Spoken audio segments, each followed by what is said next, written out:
Okay, welcome back. Today we're going to go through the prescription module, show you how to fill a prescription, how to void it, how to do a prescription with insurance, and how to do a prescription with multiple insurance. So first of all, click on prescriptions. This is the main screen for filling a prescription. Type in the first few characters, down arrow, select the item. It's at 30 quantity. Insurance for this, let's say, is A. You press A for NA. D is supplied. That's not necessary. If there's a refill, you press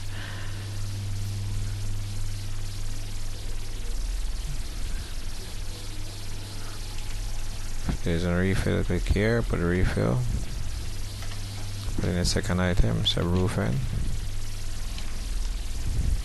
30 NA by default. Press enter, no more items, select the patient, select the pharmacist name, and then the instructions, and then you F6 to print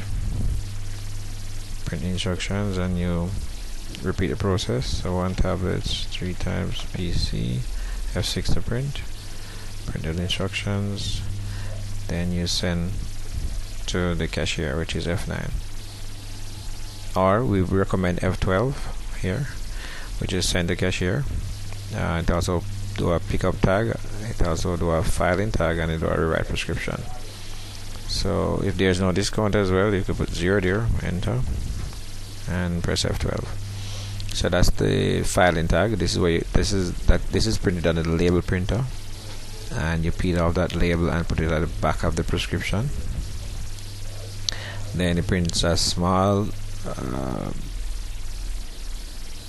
receipt looking transaction, which is actually for the customer to pay and come back. So they need to pay $4,030.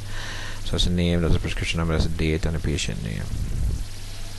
Then finalize everything, click OK. The cashier will then cash it out, and F6, once it says still pending here, shows you that it's not cashed out. So not until it's changed to invoice, then you know it's cashed out. Now let's do another prescription here. So let's bring up an item. Now let's say it's insurance, Sagicor.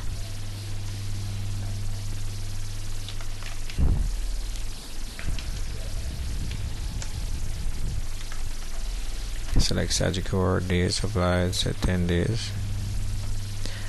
Here you don't need to type in the patient, you simply swipe the card and the name will be filled in for you automatically. You press enter. Now at this point you swipe the card again. You don't need to press F9, you just swipe the card. The swipe information will be filled in here. I'm just going to try a manual card here. So something like that will happen, and then you F8 to continue. F8, and that will submit the transaction. Reason for we getting that error is because we didn't set up the card information. But once the transaction goes through, the authorization will be shown here, and a breakdown of what the insurance pay will be displayed here as well. And then we continue.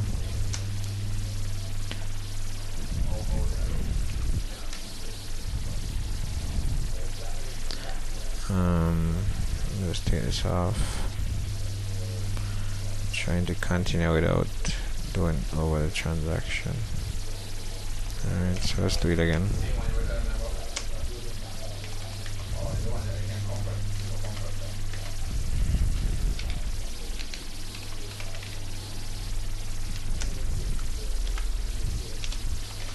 So put in the quantity, patient name, continue.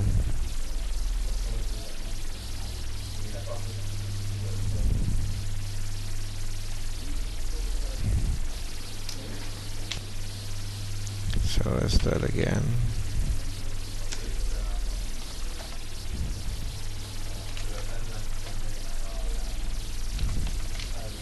So bring up the items, quantity, insurance, days supply, that's not necessary.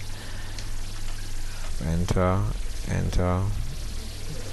Let's say when you F8 here, first of all you swipe the card, information is shown here, and then you F8 to send the transaction, and then it will go through its process and populate the authorization number up here, and then you press enter to continue. You do the instruction as normal. I'm going to skip by pressing F10, and then you send to cashier, which is F9, or you could use F12, which will go through all that process of printing the filing tag and the filing tag and the pickup tag for you.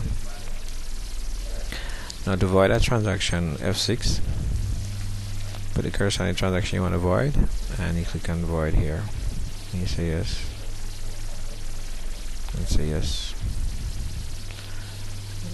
No claim found because it was online transaction, and that's it to void a prescription. If you want to void one item, let's say you fill a prescription here. Let's say the cash prescription for 25, and you had some 2 tablets on it as well, 25, and we'll run through this very fast. F10 to skip, F9 send to the cashier. Let's say you want to void that Cataflam. We bring up Cataflam, put 25 there, and then we go to transaction, then we go return, and that will return 25 to stock and balance off the information for that one item. If you want to query on a patient, you could press enter or go down to patient here, down arrow, select John Doe, and press Alt F8. Here, these are all the prescription that was filled for the patient, and these are the items that was on it.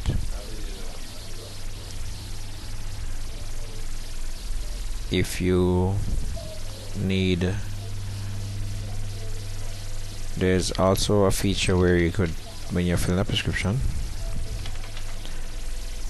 you could at this point hold the transaction, which is F9, and then you could start another prescription.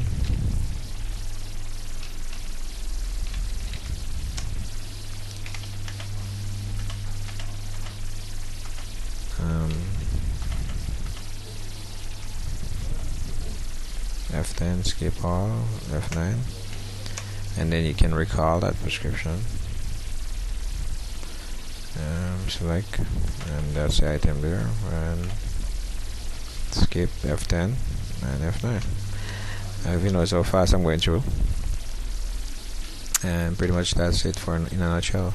Now let us take a look at how you fill a prescription for a multiple card. Simply put up the items, and you look for the COB. If you notice there's only one COB in this list here. This is a new screen, so what you need to do is use the up and down arrow to scroll through this part of the window, by pressing the insert key, or you could use a mouse and press this, but you could use a keyboard, press insert, move to the next insurance, say BPAS, and press insert. Now over here show you that we're going to use NHF as a first card and Blue Cross as a second card, and that's by pressing enter. It also show you down here as a guideline what 2 cards you're using, and based on that, these 2 cards and the information up here, this is the total that the patient is going to pay, $234. Go through as normal. Select the patient. At this point you swipe the NHF card first, and then you swipe the Blue Cross second, and then you populate this information down here, and then you press F8, send through transaction. System will do all the necessary adding and minusing as normal, and then you continue, and that's it. Alright, that's it, pretty much it. F6 again is to recall, meaning that if you want to refill our prescription, you can type in the prescription number up here, you can type in the patient name there. So as you type in